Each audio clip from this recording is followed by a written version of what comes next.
Assalamualaikum warahmatullahi wabarakatuh. Izin memperkenalkan diri, nama saya Dona Octavia dengan NPM 246101118. Pada video kali ini saya akan menjelaskan materi dari pertemuan pertama manajemen keuangan hingga akhir sebelum masuk ke ujian tengah semester. Video kali ini saya buat untuk memenuhi ujian tengah semester manajemen keuangan dengan dosen pengampu Bapak Dr. Evi Beato SEMM.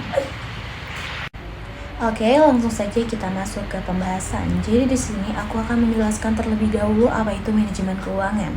Jadi manajemen keuangan merupakan mata kuliah yang mempelajari dasar-dasar pengelolaan keuangan perusahaan.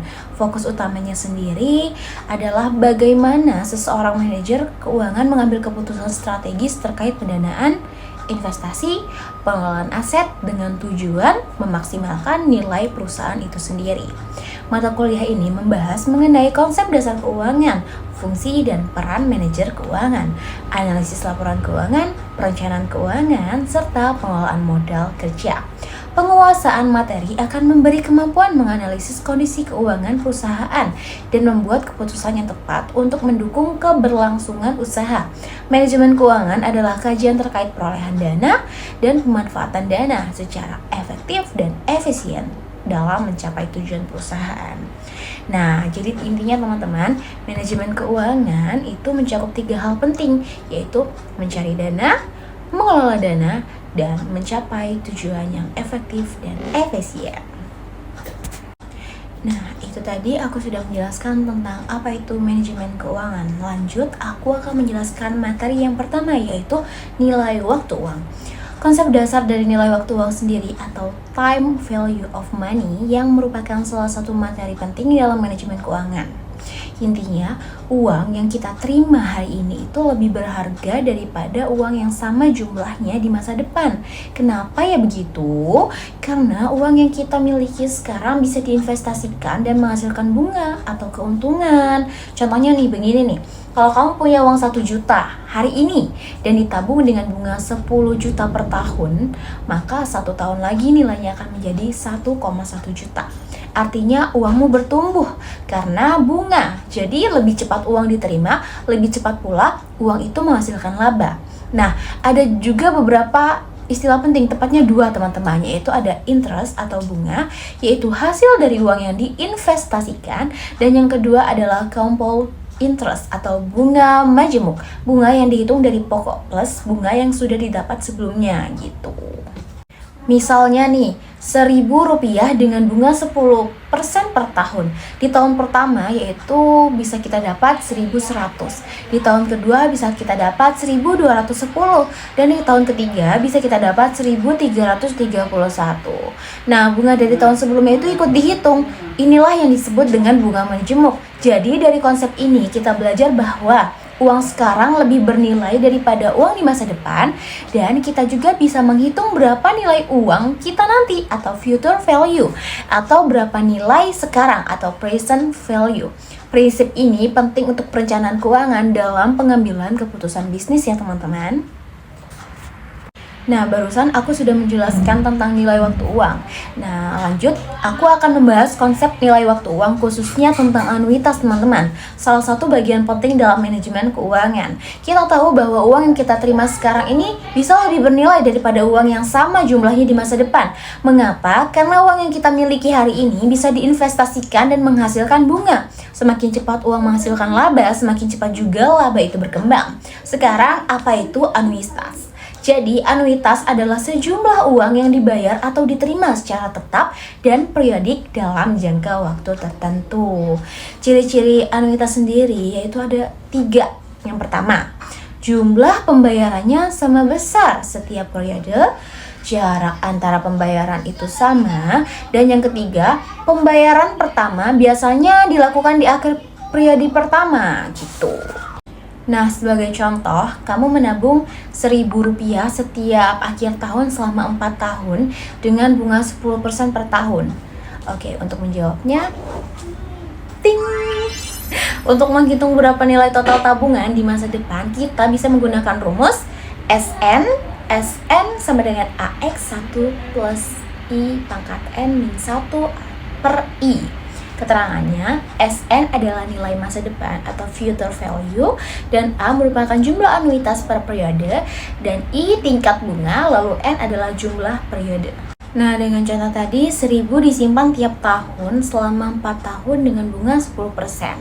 Maka nilai akhirnya adalah S4 sama dengan 1000 dikali 1 dikali 1 pangkat 4 bin 1 per 0,1 sama dengan 1000 dikali 4.641 sama dengan 4.641 rupiah. Artinya setelah 4 tahun total uangmu itu menjadi 4.641 rupiah, seperti itu. Jadi anuitas itu membantu kita menghitung nilai uang yang dibayar atau diterima secara berkala. Dan kita juga bisa tahu berapa total nilainya di masa depan atau future value. Dan berapa nilainya saat ini atau present value. Jadi konsep ini sangat penting ya teman-teman dalam dunia investasi, tabungan, cicilan, dan perencanaan keuangan pribadi.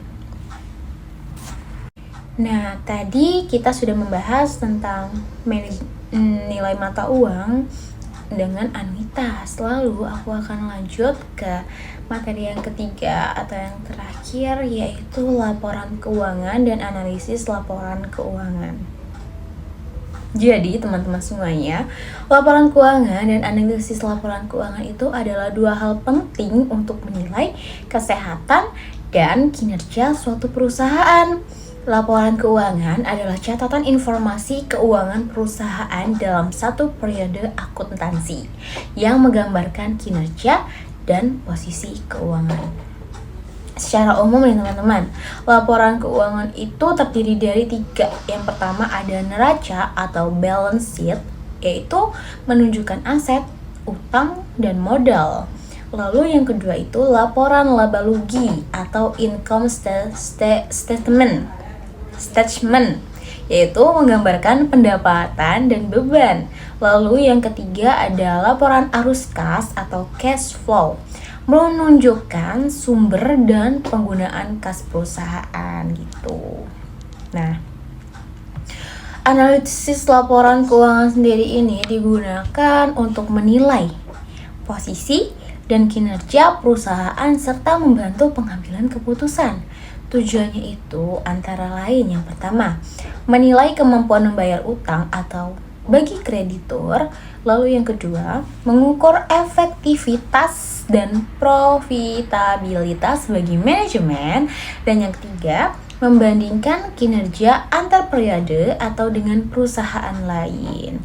Nah, ada 4 metode analisis utama. Yang pertama, analisis rasio keuangan. Lalu yang kedua, analisis tren. Ketiga, analisis common size. Dan yang keempat, analisis indeks. Jadi, laporan keuangan memberikan gambaran posisi keuangan dan analisisnya juga itu membantu kita menilai seberapa sehat sih dan seberapa menguntungkannya sebuah perusahaan. Dengan memahami ini, kita bisa membuat keputusan bisnis yang lebih cerdas.